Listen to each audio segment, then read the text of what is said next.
morning, viewers. Welcome to MouShauk.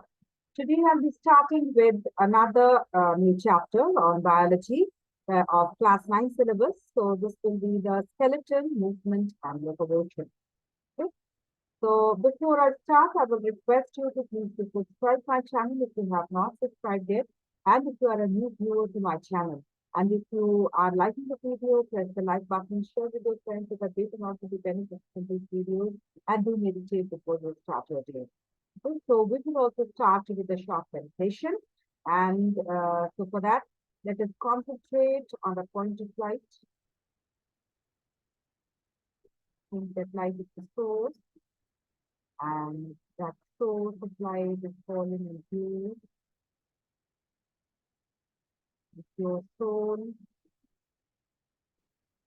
which is in between your eyebrows, the dorsal of the point of light.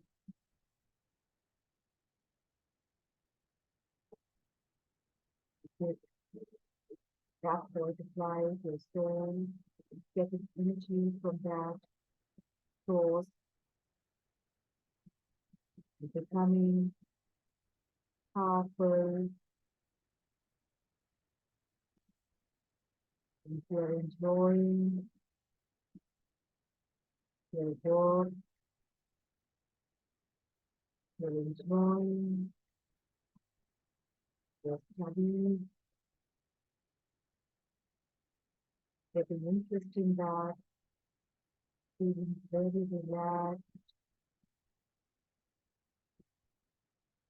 no problems, no tensions on you,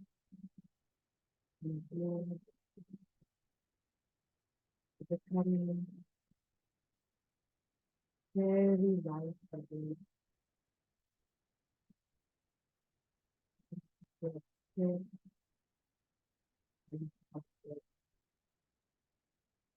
you're working hard in your work and the industry, you are being more computed, you are getting activation.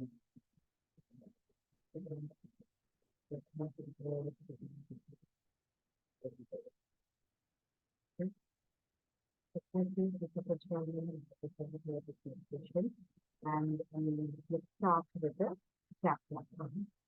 Okay, so we will talk about the skeleton, the movement, and locomotion. So, what is the skeleton? Skeleton is the supportive framework of our animal body. Of an animal body, it is the supportive framework. That is, it is a cage-like structure which is supporting an animal body. Okay? So, the skeleton of the vertebrates, especially the human, that is internal, that is inside our body, and that is more complex than the ordinary animals. Okay? And it comprises of several different types of tissue. Okay? Now, the question comes, why do we need to study the human skeleton? Okay? Because we know that we move, we do this and that, we move our hands, move our feet, move our neck, like every part of the body we are able to move. Okay? And we can feel the hard structures inside our body. Okay? But one or the other, sometimes this question arises, what is that hard body? We cannot see that unless and otherwise we do an X-ray or we do an ultrasonography or like that, then we can feel or we can see that what is inside our body, what is that hard substances which we can find in our body. Okay. And even also when we fall down, we have heard that his or her leg is broken or hand is broken, by any fractures is happened, like that we hear it. So what happens? Why these fractures happen, or what causes these fractures? Okay. Why this hand or leg get broken? Okay. So all these questions comes in our mind. So for that reason, we need to study the human skeleton. And so we, from the information like from the X-ray, from an ultrasonography, like that we know that human skeleton is consists of bones, and that gives information of the person's life from the bones age. Okay, from the bones we can find out the what is the person's life is, how much old is he or she, what he or she is a male or a female, what is the nature of the person's life, like what work he used to do or she used to do. All these informations can be found from this skeletal structure. Okay. Down, then another thing is it gives information of the human evolution. That is, we know that the human evolved from an ape. Okay. So this information, this evolution information, that also came from the human skeleton.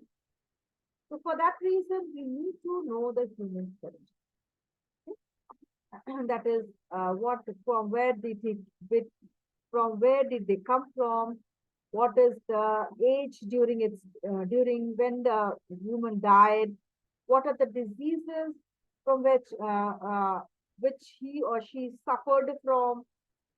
Like that, like all these informations will be getting from the human skeleton. Now we come to the importance of the human skeleton.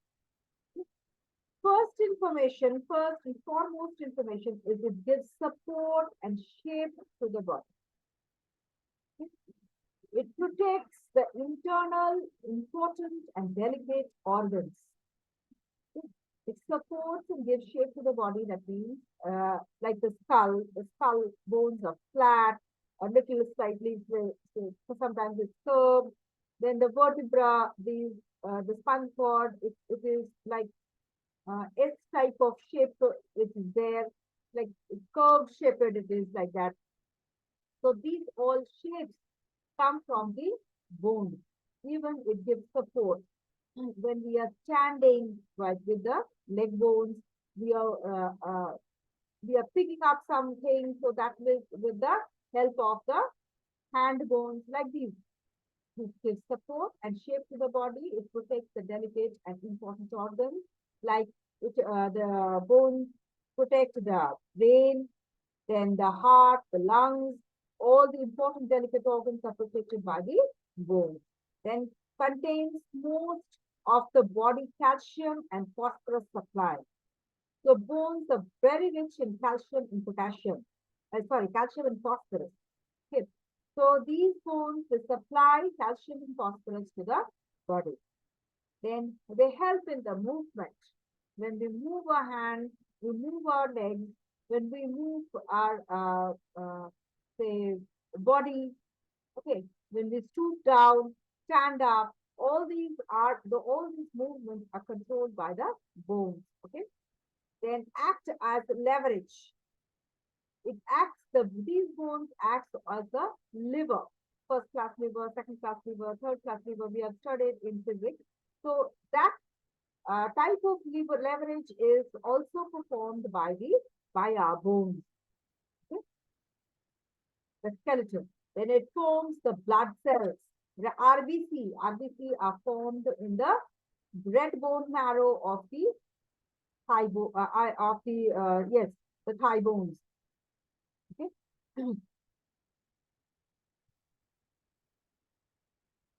Then we come to the constituents of the skeleton. So what does the skeleton consist of? It consists of bone, the cartilage, and ligaments. Okay. So bones are the hard substances. Okay.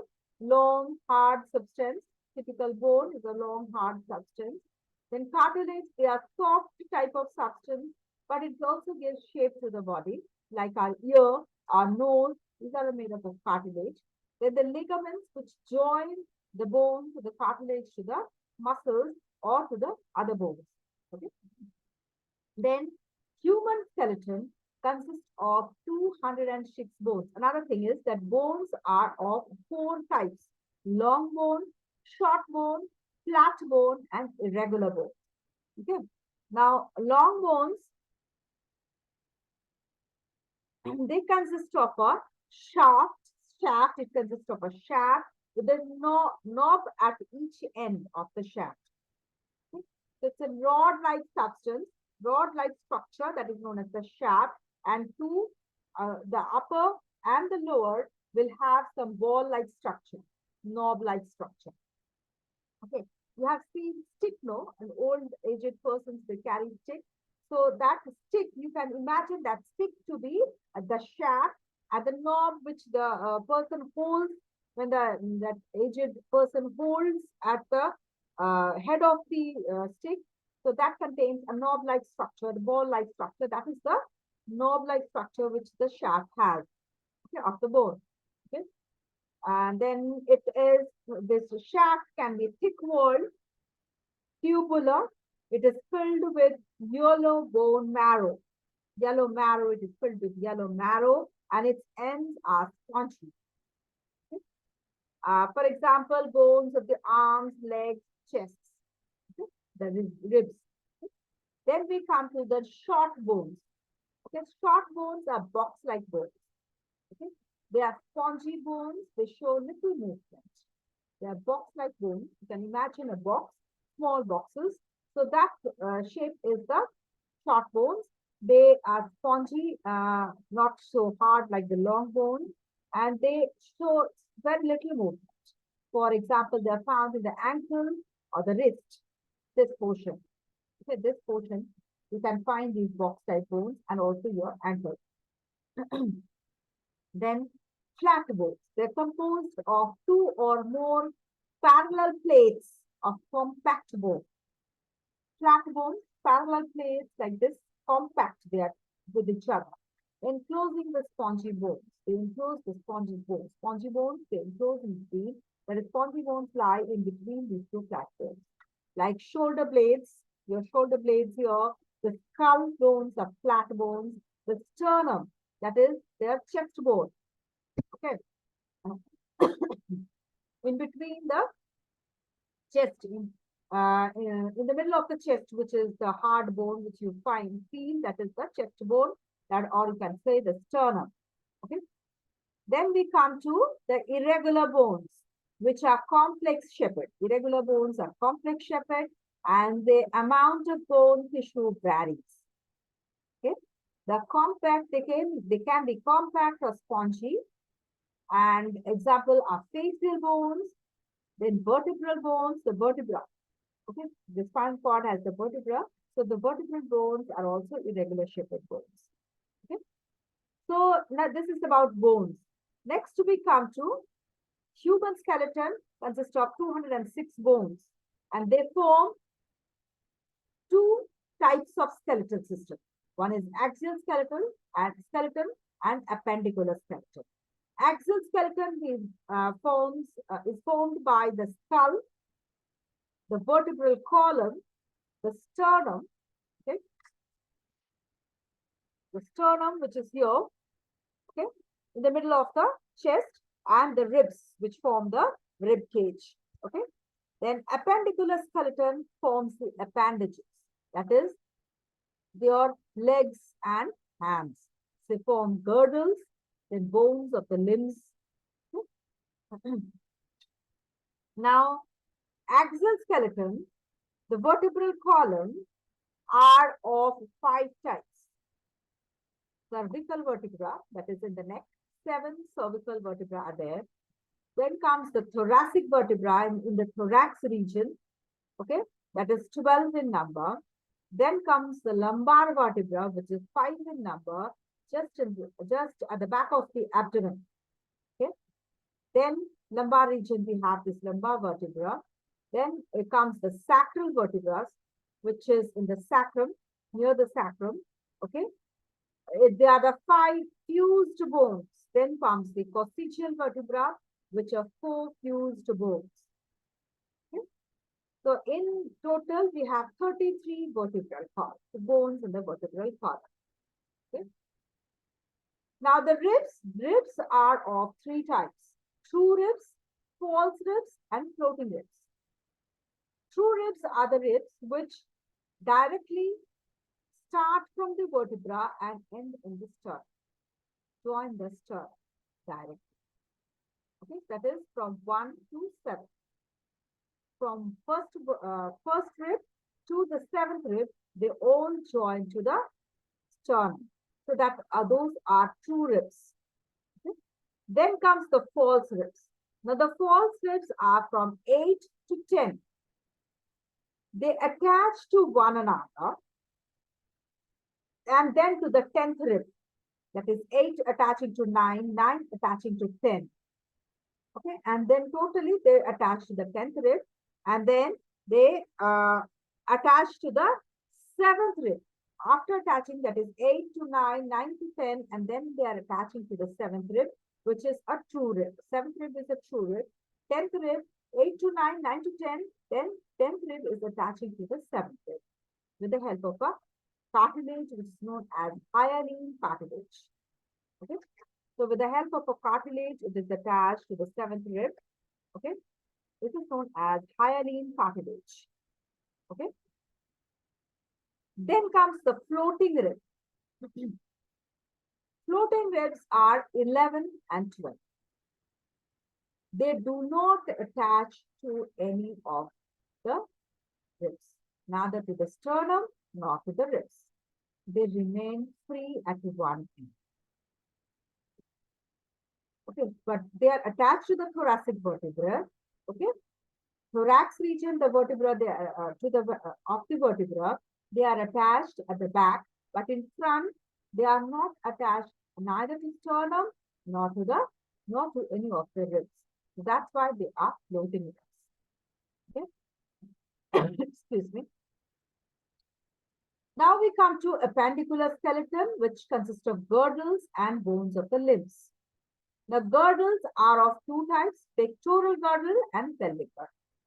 Pectoral girdle is of the consists of the, or rather, they attach to the hind limbs.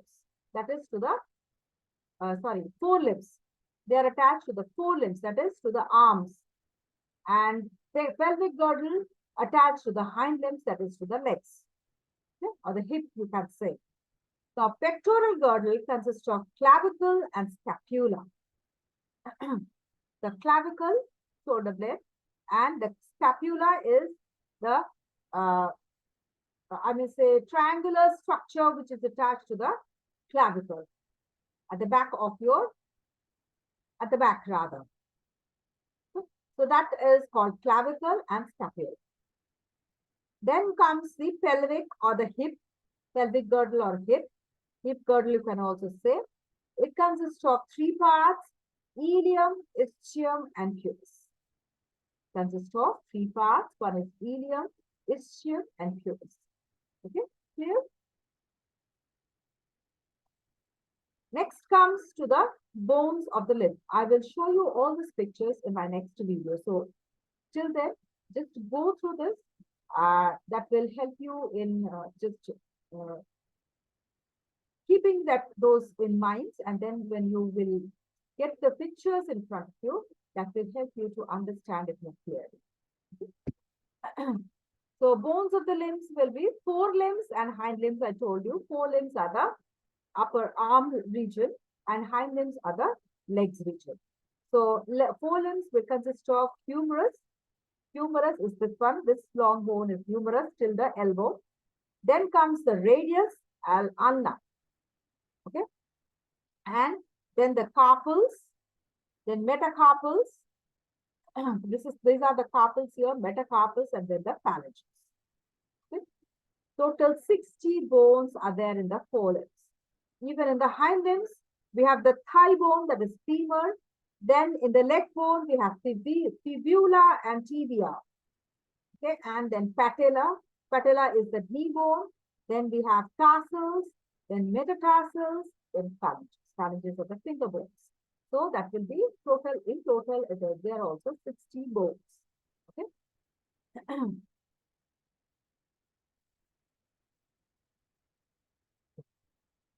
Now we have studied about the bones.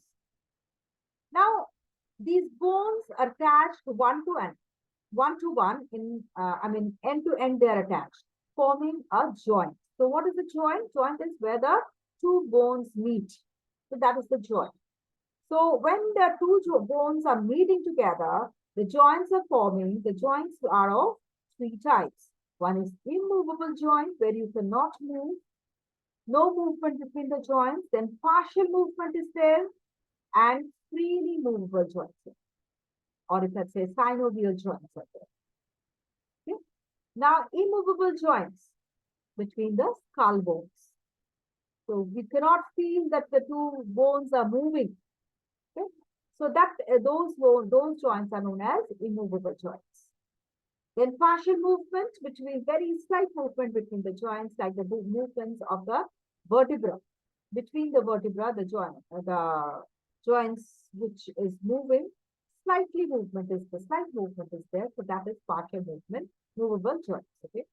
Then free movable joints, there are synovial joints. They allow free movement of the bones. Okay. The joints are free to move. So these are of four types. One is pivot joint, hinge joint, ball and socket joint, and gliding joint. Okay. Now pivot joint. Pivot joint is joint and the other bone, one is fixed, the other bone is free to move over that, like that. So the skull and the atlas vertebra. The atlas vertebra is fixed and we can move the skull like this. Okay. The skull, so on the vertebra, it moves like this. It can move freely. Okay. So that is called the pivot joint. Okay. And then hinge joint. Hinge joint is a joint like that of the door or window. Like one end is free to move. One end is free to move. Like the movement one plane, that is movement is free in one plane. Okay. To and fro move. Like elbow. Okay. Knee. One end is, you can fold in this, that is this end is free to move. Other end you cannot move the backward side. No. So this movement is known as hinge joint. Then ball and socket joint. Okay. So like this here, this joint is ball and socket joint. That is shoulder joint or the hip joint. Okay. That is the joint. In this joint, one bone is moving on the other in a round way. That is, in all directions it can move, and that moves into the cavity of another bone. Okay. The ball and the socket. Socket is there, the cavity and the ball of the other bone is moving like this. Total, it's moving like the shoulder joint and the hip joint. You can move 180 degrees from your shoulder. Your hand, you can rotate in the shoulder by 180 degrees. So that is known as ball and socket joint. Then gliding joint. Bones of the gliding bones, they are gliding over the other. Okay. They are like the gliders, no? They just move, gliding. They are moving, sliding like this, gliding like this. Okay.